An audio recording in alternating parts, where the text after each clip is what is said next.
Olá, pessoal, tudo bem com vocês? Eu espero que sim. No vídeo de hoje eu quero conversar com vocês um pouquinho sobre a ansiedade e a culpa. A ansiedade e a culpa foi algo que caminharam juntos, né, todo o tempo que eu estive nesse mar de horrores, né? E é engraçado que, por que a culpa, né? Eu acho assim que as duas caminham juntas. Ou você fica ansioso porque você está se sentindo culpado, ou você sente culpa por estar se sentindo ansioso. E eu lembro que às vezes era tão difícil isso para mim, me causava tanto peso no coração, porque assim, de você, as pessoas te chamarem, por exemplo, para um lugar, né?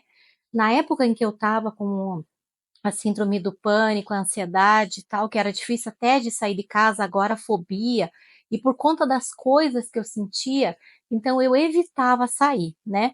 Então eu tinha, assim, muitas desculpas para dar em toda e qualquer situação. Então eram aniversários que me chamavam, eu não ia, casamentos, eu não ia, se tinha alguma formatura, eu não ia, e eu tinha sempre uma desculpa, mas aquela desculpa servia só para mim, porque eu sabia qual era o real motivo de eu não estar naquele lugar.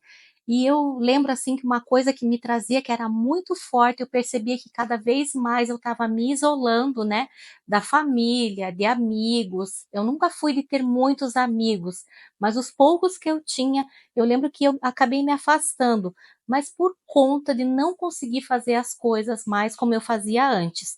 Por exemplo, eu lembro que se alguém me chamasse, por exemplo: "Ah, vamos comer alguma coisa no shopping", instantaneamente na minha cabeça já vinha: "Meu Deus, shopping, um monte de gente, fila", eu não conseguia ficar em fila nenhuma, nem mercado, nem para comprar alguma coisa que eu fosse comer, nem numa farmácia, qualquer lugar, a fila me trazia desespero. Especialmente aquelas que elas caminham assim, toda tortinha, né, que você fica preso e você não tem como sair, porque tá cheio de gente atrás de você.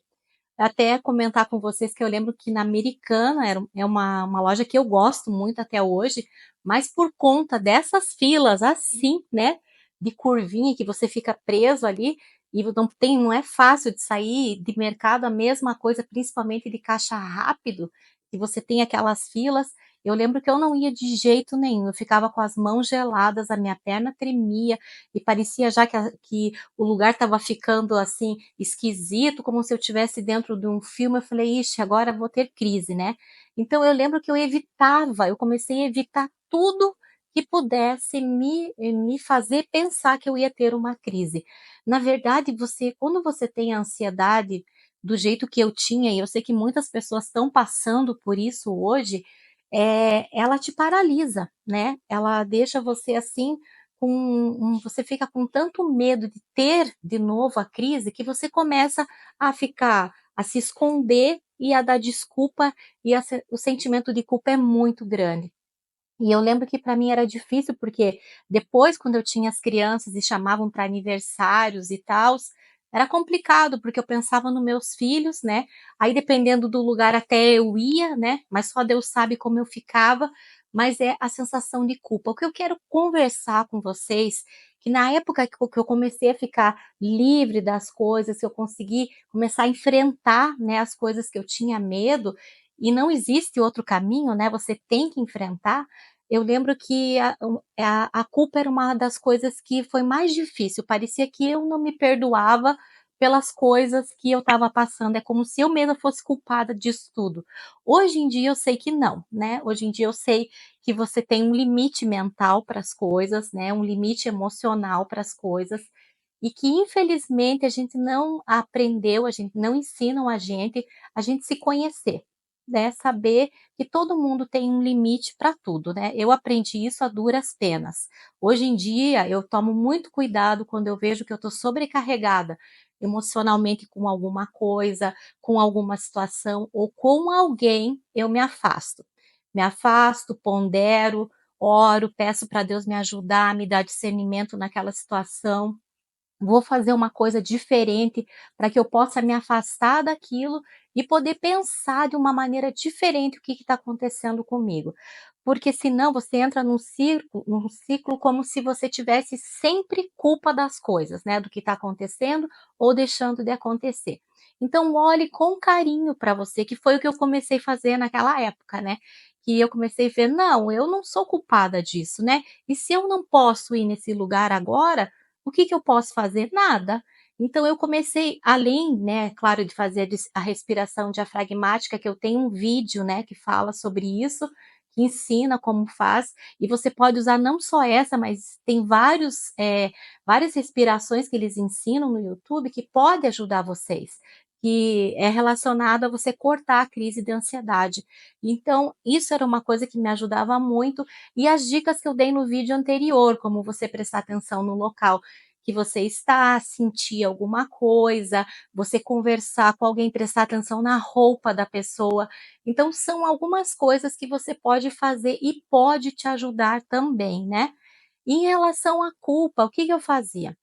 Depois que eu comecei a enfrentar, para algumas pessoas da minha confiança, que estavam muito próximas de mim e que sabiam daí o que estava acontecendo, porque eu tive que falar, elas me ajudaram a me libertar disso também. Eu lembro que a minha irmã era minha companheira, né, nessa época, e vocês precisam ter uma pessoa de confiança, nem que seja uma só, né, que vocês possam contar.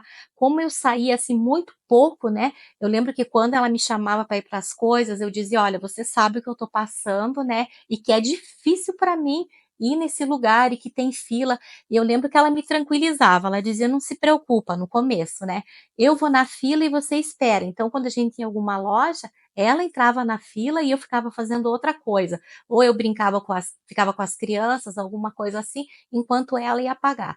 E eu lembro que ela me ajudava, porque daí ela falava assim: "Hoje você vai entrar na fila comigo, hoje você vai pagar". Então, claro, não assim com uma fila longa, mas quando tinha uma, 2 pessoas, e eu lembro que ela ficava falando um monte de coisa, que a minha irmã fala muito mais que eu, né, muito mais, assim, falante e tal, não sei o quê.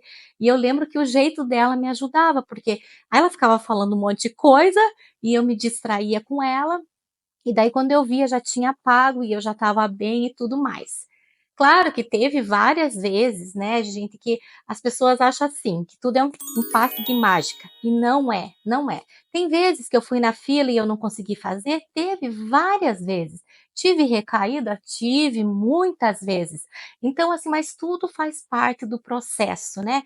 Então não se culpe, né, não culpe os outros, né, não culpe situações, isso não leva a lugar nenhum. O bacana é você se enxergar, ver que você pode sim enfrentar aquela situação, saber e ame a você mesma, goste de você. Você está passando só por um período difícil, né? Isso é transitório, isso vai passar, isso vai acabar, né? Vai ter um tempo em que as coisas vão começar a mudar. Muita gente pergunta assim para mim hoje em dia, né? Ah, Estela, várias pessoas nos vídeos, né, põem essa pergunta: "Você não sente mais nada? Você não tem mais nada? Você sai, você viaja, você vai nos lugares cheios, você vai em fila, você vai em elevador, você vai em escada rolante". Sim, gente, tudo isso eu faço. Em relação você não sente mais nada, eu sou uma pessoa normal, né, não sou robô, nada. Então, assim, claro que eu sinto que todo mundo sente. Só que a diferença é que hoje em dia eu me conheço. Eu percebo, por exemplo, eu tinha muito problema com luz de shopping, né, porque aquela luz muito clara, principalmente da loja americana, quem já foi sabe, aquela luz assim que, nossa, dá até um negócio nos olhos. E isso era uma coisa que me desencadeava a crise na hora. Eu entrava na americana, eu tinha crise. Então, assim, hoje em dia eu tenho crise, eu me sinto mal? Nada, eu não tenho nada, eu não tenho desconforto, eu gosto de ir lá. O que eu quero dizer para vocês é que tudo é questão de vocês darem um passo de cada vez, sabe? Vão, enfrentando as coisas, mas é preciso sair da zona de conforto, né? E muitas vezes as pessoas, acham mais fácil ficar no ruim do que dar um passo, né, para frente, do que eu sei que é desconfortável, que às vezes não é bom, a pessoa não se sente bem, mas é necessário, gente, porque mesmo no desconforto, você sem se sentir bem, você dar esse passo, porque ele vai te levar para frente, né, vai fazer com que você retome a sua vida e não vai ficar igual a sua vida, ela vai ficar muito melhor. Porque hoje em dia eu vejo que todas as vezes que eu saio, gente, isso já fazem anos, todas as vezes que eu saio eu tenho muita alegria. Quando tem dia ensolarado, eu não saí em dia de sol, de sentir o sol na minha pele, eu amo praia, então assim, era uma coisa que eu não conseguia fazer, que hoje em dia eu faço, então eu sou muito grata a Deus. Quando eu saio na rua, eu fico muito feliz quando eu vou eu não gosto de lugar cheio, por uma questão minha, não é por conta disso, mas eu vejo que quando precisa ir em shopping, ou mercado muito cheio, eu vou, eu não tenho crise, eu não tenho problema nenhum com aquilo. Por quê? Porque eu tive que sair da minha zona de conforto, sabe? Deus fez o milagre, com certeza, mas eu tive que fazer minha parte. Então eu quero incentivar vocês, né, a saírem da zona de conforto de vocês hoje, a olharem para vocês mesmos com amor, a saber que existe sim um caminho, existe solução. Vocês não vão ficar desse jeito para sempre e do jeito que aconteceu comigo também vai acontecer com vocês. Tá bom? Esse é o vídeo de hoje. Deixa um like, compartilha com quem está passando por isso e que Deus te abençoe e até a próxima.